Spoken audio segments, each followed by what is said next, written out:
Regresamos a Punto y Contrapunto. El presidente López Obrador envió al Senado el proyecto que busca reformar la ley orgánica del Ejército y la Fuerza Aérea mexicanos. Quizá recuerdes que desde agosto las autoridades federales advirtieron estos cambios que buscan reestructurar precisamente la organización de la Secretaría de la Defensa Nacional con la creación de la Comandancia del Ejército y el Estado Mayor Conjunto. Veamos en contexto.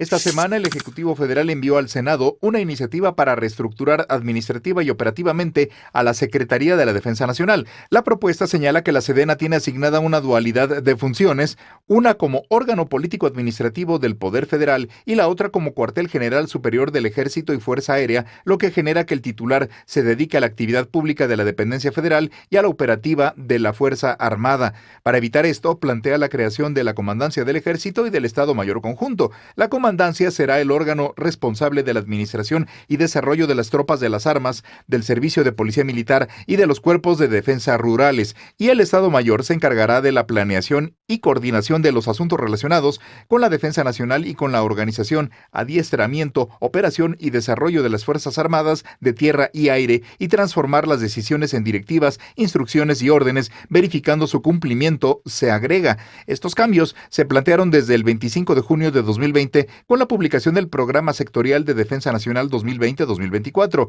El general Crescencio Sandoval, titular de la dependencia, dijo en agosto de ese año que era necesario precisar y diferenciar las funciones de la Sedena como órgano de administración pública federal y como cuartel general de la Fuerza Aérea y del Ejército. Desde entonces se puso en marcha la Comandancia del Ejército. De aprobarse esta reforma, el titular de Sedena será responsable de atender los asuntos de nivel ministerio, en tanto que el comandante del Ejército participará en los asuntos a nivel de Fuerzas Armadas. Punto y contrapunto. Último bloque de la noche. Empiezo contigo, Lisa. Creo que deberíamos empezar por el principio y que nos expliques pues qué implicaría en la práctica esta reforma para la estructura de la Secretaría de la Defensa Nacional y qué opinión te merece.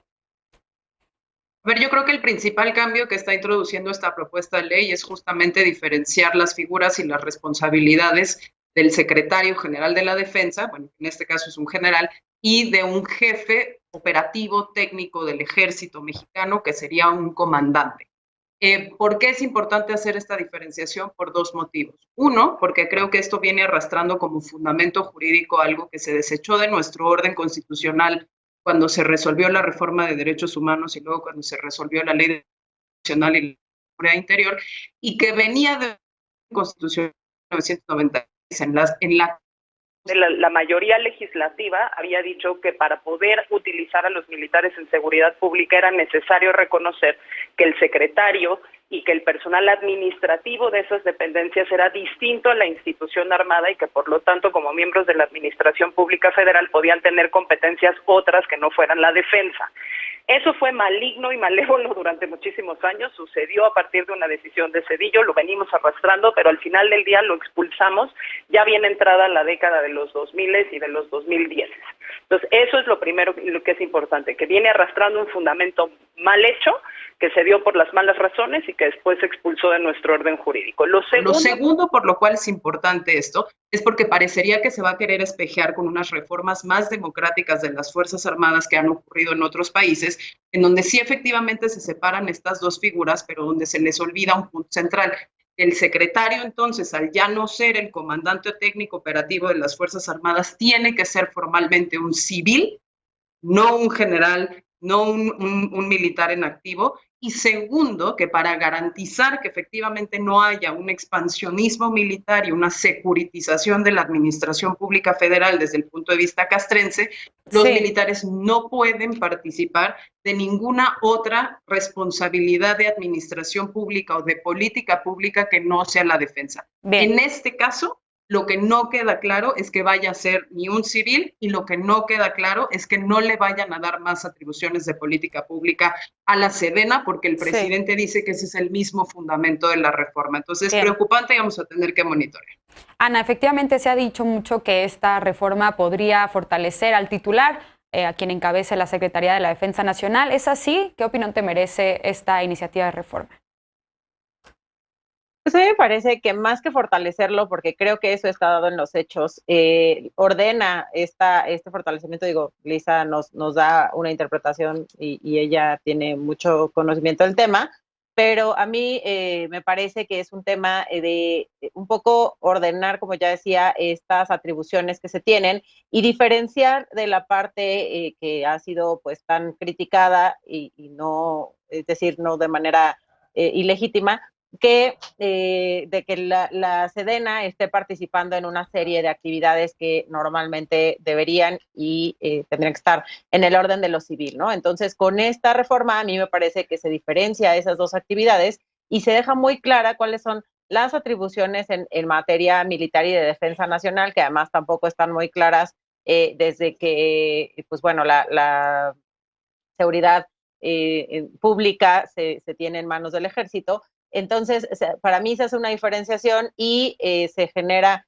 esta parte como de poder darle, pues, en la parte de la administración pública, todas las características que tiene que tener una dependencia para poder hacerse cargo de los proyectos que le están siendo encargados según el proyecto de la Cuarta Transformación, es decir, no Sí. es parejo para todo el mundo, ¿no? Que en este Bien. caso se decide hacerlo de esa forma por una serie de circunstancias y a mí me parece que es una buena forma de ordenar Sí. la actuación de la Sedena.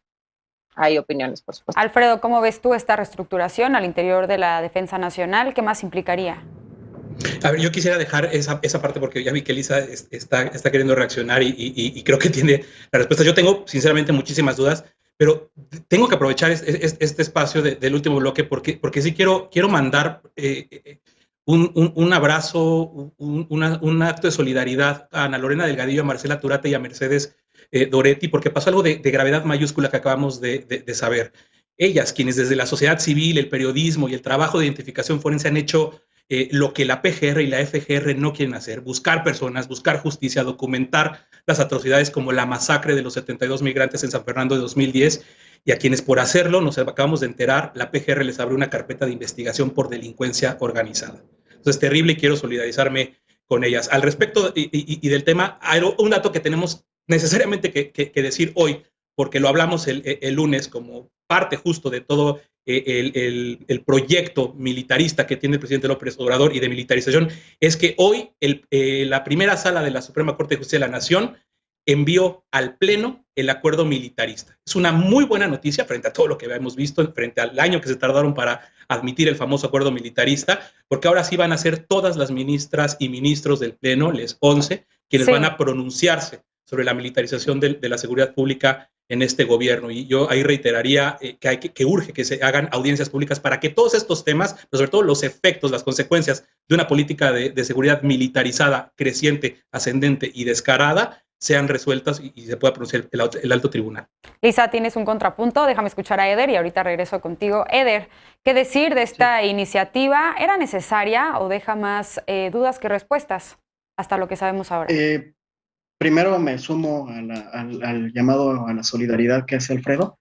Me parece que, bueno, ya en la nota introductoria explicó en qué consiste esta iniciativa. Lo demás son especulaciones, escenarios posibles que estamos poniendo sobre la mesa. A mí lo que me parece muy claro es, con toda claridad, con toda transparencia, el gobierno de México, el de la Cuarta Transformación, le ha asignado otras tareas que no son propiamente las que se le atribuyen al ejército, a la Secretaría de la Defensa Nacional, y me parece, y esa es una interpretación que yo hago, que lo que quiere el presidente de la República es que quien encabece la Secretaría de la Defensa Nacional no tenga como única obligación la administración del ejército, pero también que cuando se hagan otras tareas desde la Secretaría de la Defensa Nacional que tienen que ver con administración pública, no necesariamente esté vinculado el ejército, que el ejército y la Fuerza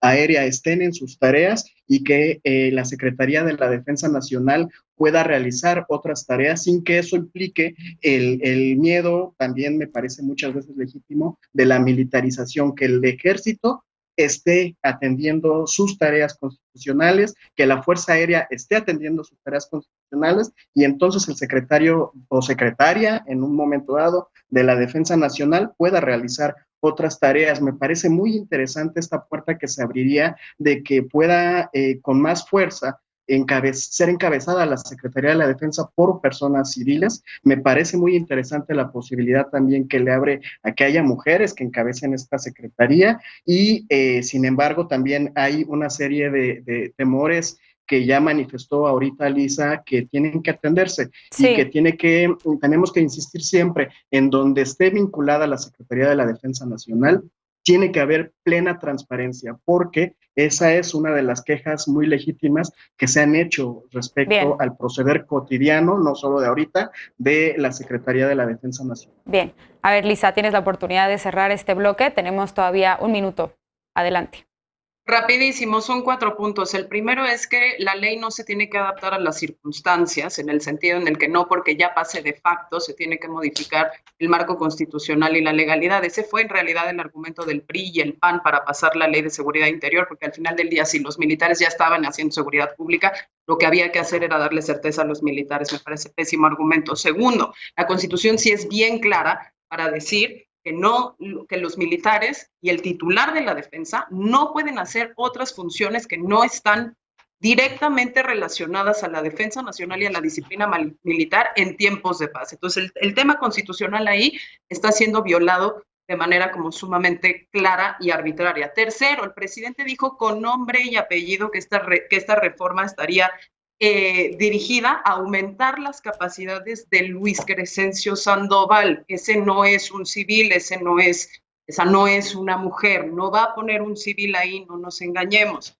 Y finalmente, creo que lo más importante aquí a ver es que no podemos desprender esto del contexto de atribuciones y autonomías presupuestales de las que hemos hablado hasta la saciedad, para decir que además ahorita está bien que les entreguen cachos enteros de la administración pública y déjenme jugar tantito a la teoría del complot. También esto creo que es preparatorio para entregarles la Guardia Nacional. Y la última cosa, no, una ley orgánica del ejército no puede estar por encima de la Constitución. Nos tenemos que ir a la pausa. Ana, 20 segundos. Nada más decir que pues siempre se pide acá que se reformen las leyes para hacer los cambios en política que se quieren hacer, y cuando se está haciendo pues hay una acusación. Creo que no es que la ley se tenga que adaptar, pero sí es muy importante que esté dentro de un marco que es donde se puedan regular las acciones de una secretaría tan importante. Bien, pues tendremos que seguir discutiéndolo sin duda y ver cómo avanza esto de pasar en el Congreso. Vamos a una pausa y regresamos ya con la paparrucha para despedirnos de las y los panelistas. No te vayas.